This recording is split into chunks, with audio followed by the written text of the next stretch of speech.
और चलिए अब अगली खबर का रुख करेंगे। AI software engineer Atul suicide case में रोज कुछ ना कुछ नया खुलासा हो रहा है, जिसको लेकर पुलिस लगातार जांच में आगे बढ़ रही है। जौनपुर में लड़की के घर से देर रात उसके मां और भाई बाइक से जाते हुए दिखाई दिए। कहा जा रहा है कि दामाद अतुल सुभाष के सुसाइड के बाद पूरा परिवार जो है वो घबराया हुआ है और इसीलिए इस केस में एफआईआर दर्ज होने के बाद अब बेंगलुरु पुलिस परिवार को कभी भी गिरफ्तार कर सकती है, लिहाजा सभी भागे फिर रहे हैं। दूसरी ओर जौनपुर के होटल रघुवंश में लड़की की मां मीडिया के सामने हाथ जोड़ते हुए नजर आई। बताया जा रहा है कि लड़की की मां अब प्रयागराज चली गई है, जहां वो हाईकोर्ट में अपनी बेल और दूसरे मामलों में याचिका लगाने के लिए पहुंची है।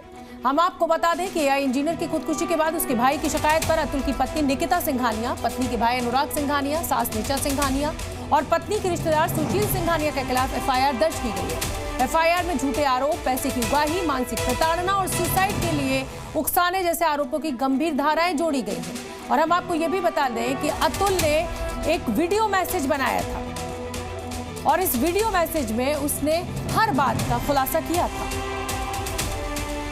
अतुल के पिता अपने बेटे के सुसाइड से सबसे ज्यादा टूट गए हैं। जी न्यूज से बातचीत में उन्होंने क्या कुछ कहा वो आपको सुनना चाहेंगे। मैंने कोई दहेज नहीं लिया। मेरी बहू यहाँ एक दिन रही है, एक दिन के बाद जो गई, मैं आज तक न कभी गया बेंगलोर, न वो यहाँ आई है। उसके बावजूद भी पूरे परिवार पर उसने केस डाल दिया। हम लोग त्रस्त हो गए थे कि भाई ये केस पर केस, केस पर केस, जबकि मेरा लड़का, उसकी नौकरी उसकी छूट गई थी। मेरा लड़का फिर से उसको पढ़ा के एक बढ़िया कंपनी में उसको नौकरी हो गई और उसके बाद भी कोर्ट जो है उसकी, हमारे लड़के की तो कोई बात कोर्ट सुनता ही नहीं था।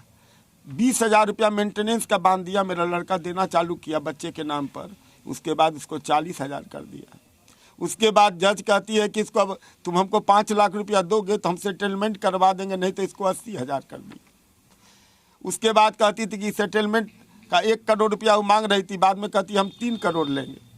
आप सोच के देखिए कि हम यहाँ पर पूरे समाज से आप पूछ लीजिए कि हम पति पत्नी कितना मेहनत करके दुकान जाते हैं आते हैं। मेरा बच्चा भी वहाँ बेंगलोर में रह के कमा के खाता है। पैसा कम मिले या ज़्यादा मिले वो तो दे रहा था। बेंगलोर से बनारस आता था, 120 बार उसको तारीख लगी है। जाता था फ्लाइट से, फिर वहाँ से बस पकड़ के जौनपुर जाता था।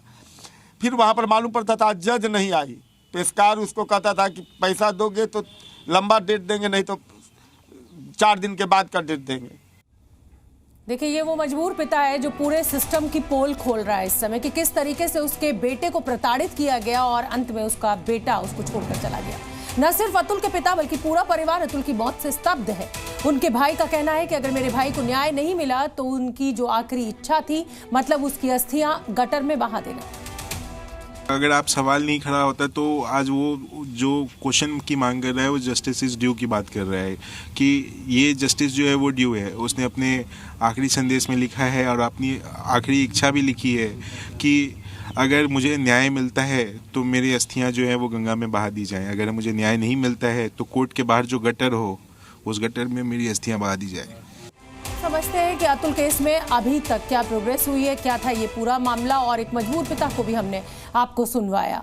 तो अब आप यहाँ पर ये समझिए कि अतुल के पिता का कहना है कि उसको परेशान किया जा रहा था। एआई इंजीनियर ने यहाँ पर पत्नी और ससुराल वालों से वो परेशान था, एक के बाद एक उस पर मुकदमे लादे जा रहे थे। खुदकुशी के लिए उकसाने का आरोप इस एआई इंजीनियर ने लगाया और अभी इंजीनियर इंसाफ मांगते मांगते अपनी जान दे गया। न्याय न मिलने पर इस इंजीनियर ने खुदकुशी की, मौत से पहले सुसाइड नोट छोड़ा और पत्नी और उनके परिजनों के खिलाफ एफआईआर अब दर्ज कराई है मृतक के भाई ने।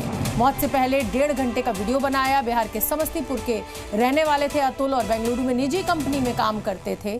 अतुल की पत्नी जौनपुर की रहने वाली थी, जहां उन्होंने मुकदमा दर्ज कराया था और अतुल को इस मुकदमे की सुनवाई में जौनपुर आना पड़ता था। एक मामला सुलटता नहीं था कि दूसरा मामला दर्ज कर लिया जाता था। जज के ऊपर भी गंभीर आरोप परिवार के द्वारा लगाए जा रहे हैं।